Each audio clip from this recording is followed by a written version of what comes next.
Helm, rêve en arabe, est comme son nom l'indique, un rêve qui est devenu une réalité. Amina et Romez sont des amis d'enfance qui ont longtemps rêvé de pouvoir faire quelque chose pour les personnes handicapées. À vue d'œil, rien d'impressionnant, plusieurs associations ou ONG ont cet objectif, mais eux se différencient par l'idée en elle-même. Ils cherchent à donner un rôle à ces personnes en leur offrant une activité professionnelle. En gros, ils sont le lien entre les ONG et les entreprises. En Égypte, il y a environ 10 millions d'Égyptiens qui vivent avec un handicap et pour la plupart n'ont pas accès à l'éducation, à un travail ou à une couverture sociale. La société ne fait rien pour les aider, au contraire, elle les enferme et préfère les oublier plutôt que d'utiliser leurs compétences et leurs capacités. Les jeunes qui travaillent sur ce projet sont conscients des difficultés, que ce soit du côté gouvernemental, financier ou même psychologique. Ils ont voulu malgré tout relever le défi et y ont réussi. Cette année, ils ont été désignés comme meilleur projet à l'université MIT aux États-Unis. Une nomination qui a changé leur vie car pour eux, c'était un signe de reconnaissance et d'encouragement. Régulièrement, des jeunes organisent des concerts de charité comme celui-ci, une manière de récolter des fonds, mais aussi de réunir ONG et entreprises dans un même milieu, loin des bureaux.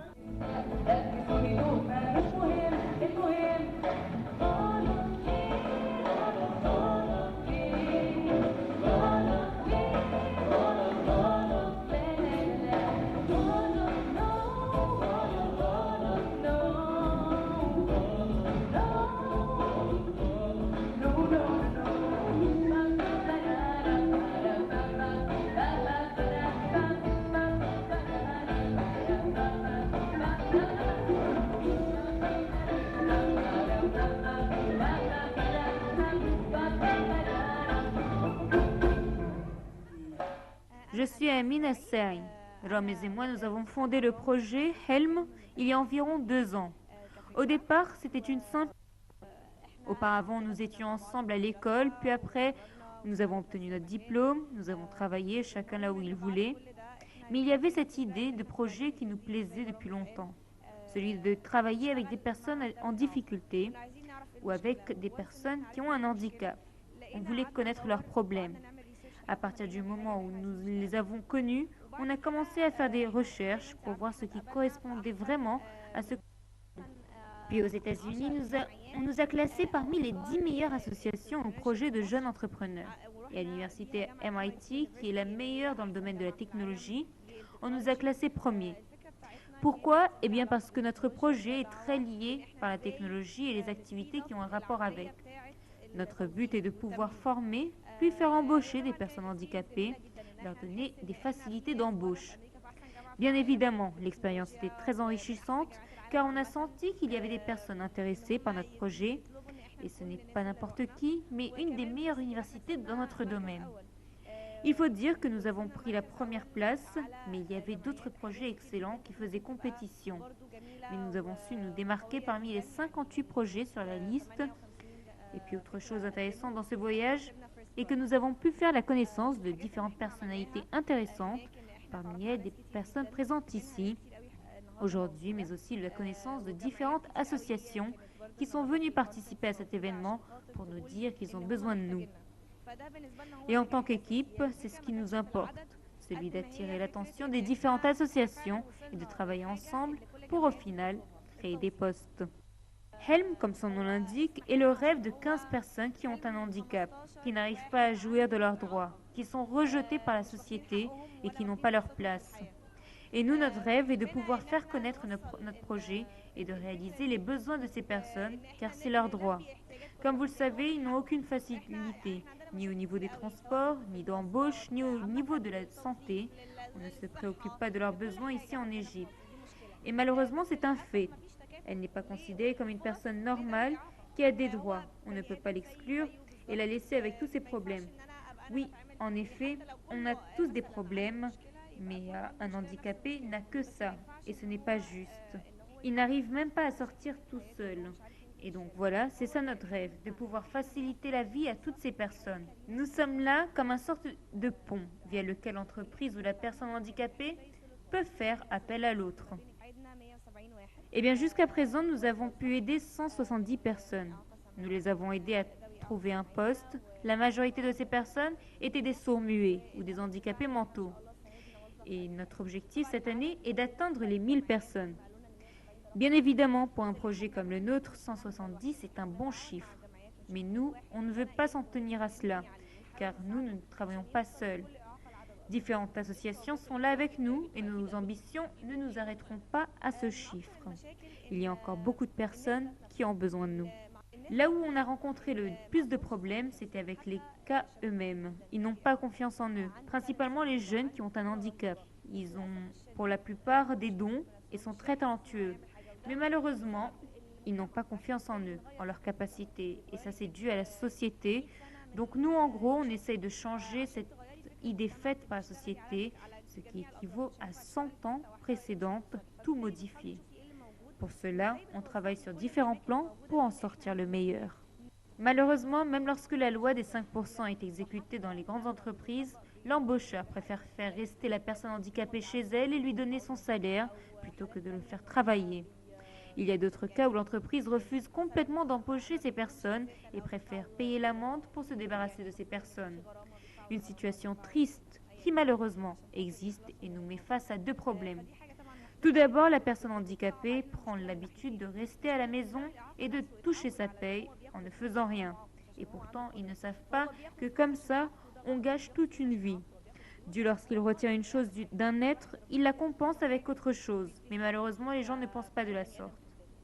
On vient à se dire qu'on n'a pas un problème d'handicapé, mais plutôt on fait face à l'handicap de toute une société. Nous avons également une exposition de dessins que des enfants handicapés ont pu faire durant les activités que l'on proposait. L'objectif de ces ateliers est de faire ressortir le talent et montrer qu'ils sont doués. Et à partir du moment où l'on trouve leur talent, on arrive, nous en tant qu'équipe, à trouver ce qui leur correspond le plus. Et on essaye de leur trouver un travail dans leur domaine. Fabriquer des choses à la main, de la menuiserie. En tout cas, on leur ramène des experts pour approfondir leurs connaissances dans leur domaine.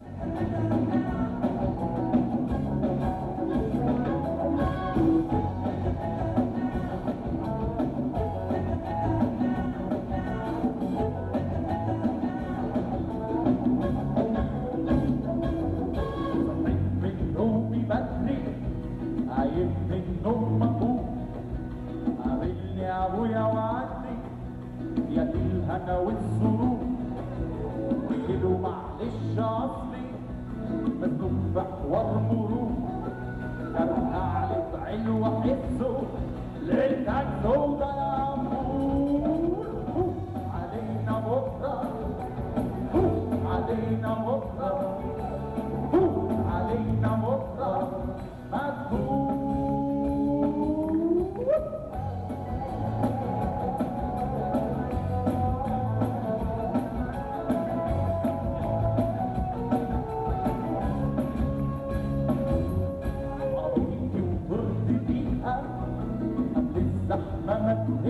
مجهول بدور وعلى ركنه وبلف دخلت لقيت قدامي اكتر من طابور سألت واحد واقف قال لي ما تلحق لك دور علينا بكره علينا بكره علينا بكره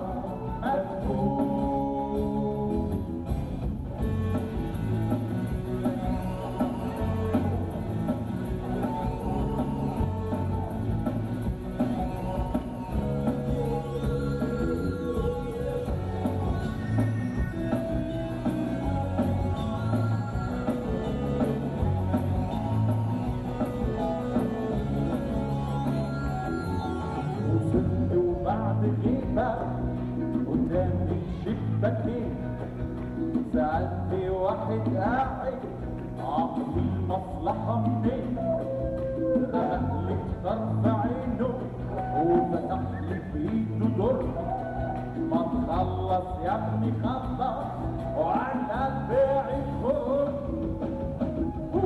علينا بكره علينا بكره علينا بكره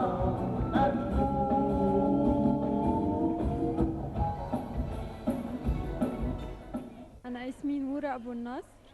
Je suis Noura Aboul Nasr. Je participe aujourd'hui à cet événement organisé par Helm pour les personnes en difficulté car je suis concernée par cette affaire et parce que j'aime aider les personnes en difficulté.